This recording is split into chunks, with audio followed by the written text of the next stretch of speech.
நாங்கள் இன்னைக்கு கேழ்வரகு மாவு வச்சு ஒரு சத்தான லட்டு செய்ய போகிறோம்.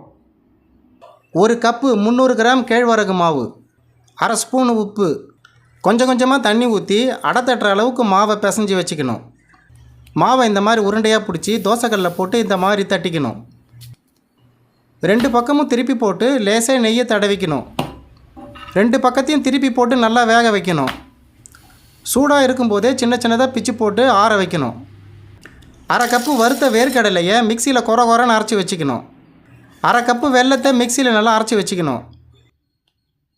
கேழ்வரகு அடை 6 ஸ்பூன் வறுத்த வெள்ளையில் போட்டு கொரப்பாக அரைச்சி எடுத்துக்கணும். அரைச்சி வச்சது எல்லாத்தையும் ஒரு பாத்திரத்தை போட்டு நல்லா பிசைஞ்சிக்கணும்.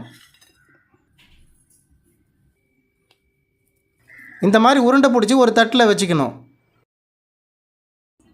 கேழ்வரகு லட்டு ரெடி. இதே மாதிரி நீங்களும் செய்து பாருங்கள். செய்து பார்த்துட்டு கமெண்ட் பாக்ஸில் கமெண்ட் பண்ணுங்கள்.